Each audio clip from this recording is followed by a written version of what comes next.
Good morning everyone. Myself Madhusmita Biswas of Civil Engineering Department faculty. Today I am going to start this subject, Building Materials and Construction Technology. It is the third sem subject of Civil Engineering Department. In your mind it may be coming, what do you understand by building materials, or what are the materials that is been used in our buildings? Okay.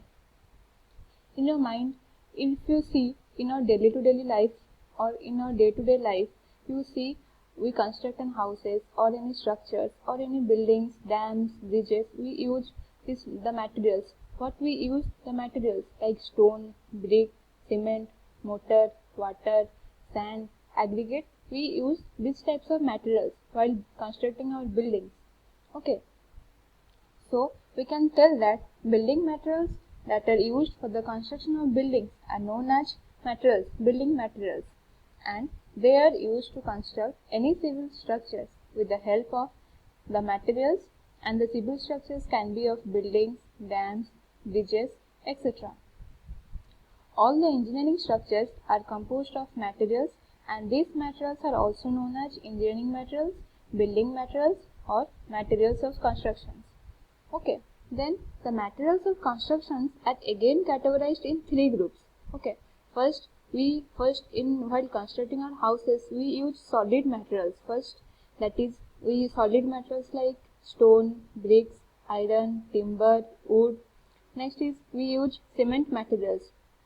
Cement materials means that we bind together. The materials we use to bind the brick, stones, that is known as cement materials.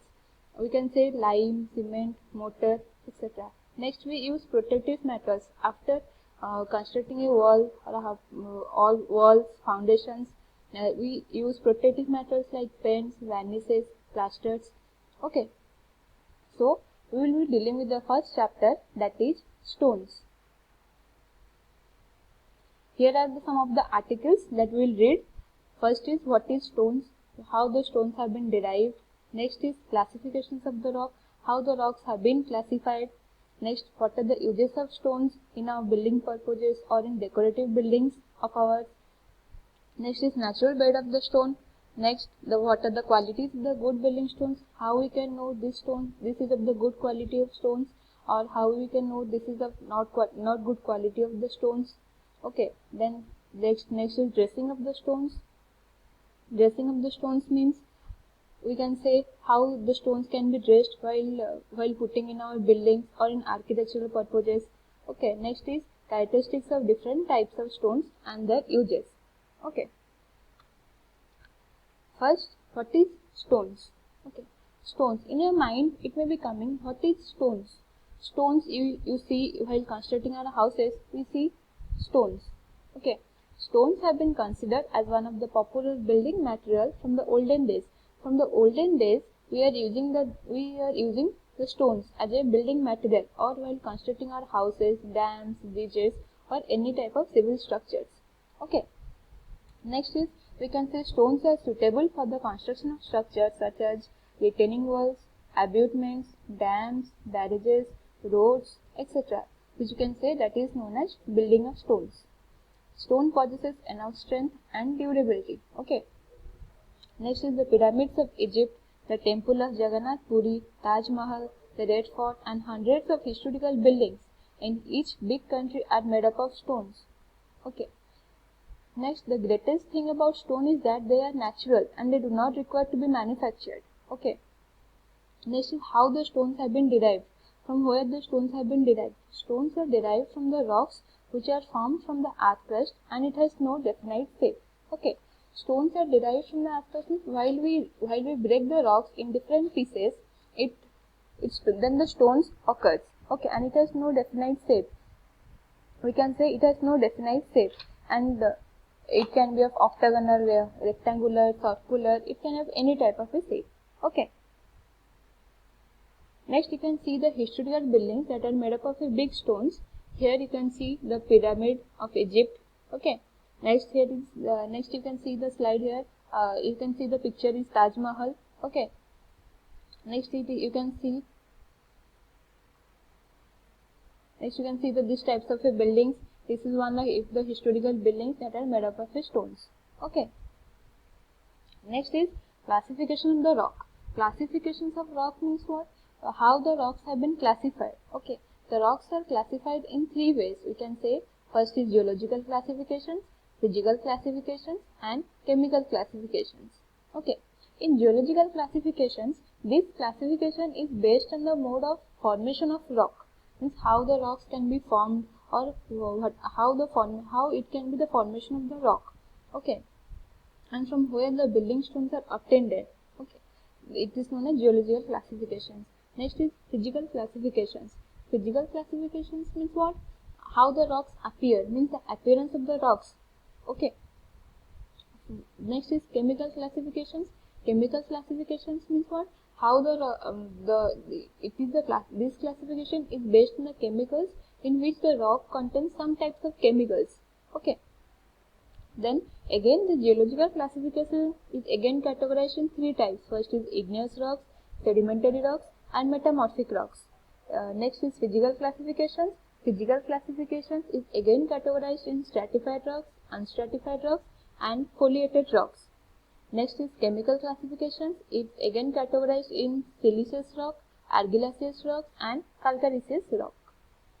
First, we will read about geological classifications. Okay, geological classifications means what? I have told you this classification is mainly based on the formation of the rocks, how the rocks can be formed. Okay. Next, we will first read about igneous rocks. What do you mean by igneous rocks and how the igneous rocks can be formed? What do you mean by igneous rocks? It is formed by cooling of magma and thus solidifying from a molten state. You can see the picture here. This is known as a magma, and when it cools, it forms igneous rock. Okay, you can see the picture here. First picture I have shown here. Magma, it tries to cool and it forms the igneous rock. Okay.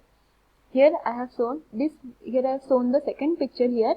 As we know, the inside portions of the earth surface is very of high temperature. Okay. As it is of high temperature, the molten or pasty rock materials that are formed and it comes out from the surfaces through cracks or weak portions. Okay. While it comes out from the surfaces, by the cooling of magma, the igneous rocks are formed. Okay. Then we can tell that they are known as igneous rocks. You can see here the earth surface. Second picture I have shown here. In the second picture, here it is the earth surface. As the earth inside the portion of the earth surface is of very high temperature, the magma comes out from the surfaces. The magma comes out from the surfaces and tries to cool out from the surfaces. Here you can see the magma comes out. Magma comes out and lava and cools on the surfaces. Above the surfaces is known as extrusive igneous rock, and when magma tries to cool below the surfaces, it is known as intrusive igneous rocks. Okay. And igneous rocks are of two types. We can say that is extrusive igneous rocks and intrusive igneous rocks. Extrusive igneous rocks means what? We can say the magma when it comes out from the surfaces and it cools above the surface is known as extrusive igneous rock. And intrusive igneous rocks means what? The magma cools up below the surfaces is known as intrusive igneous rocks. Okay. Then we can say extrusive igneous rocks are also known as volcanic rocks, and intrusive igneous rocks are known as plutonic rocks. Okay. Next is sedimentary rocks. Here it is. You can see the sedimentary rocks here. Sedimentary rocks means it is formed due to gradual depositions of materials by weathering agents. Okay. Weathering agents, we can see rain, flowing water, wind water. These are the weathering agents. Okay. You can see the second pictures here. I have shown when the water or the wind or blows all the particles, it forms over time the bottom layer. It turns into rock. Then the layer of sedimentary are formed. Then the sedimentary rocks have been formed. Okay. Here are the sedimentary rocks formed through a sequence of processes: weathering, erosion, deposition, compaction, and cementations. Okay. For example, you can say sandstone and limestone.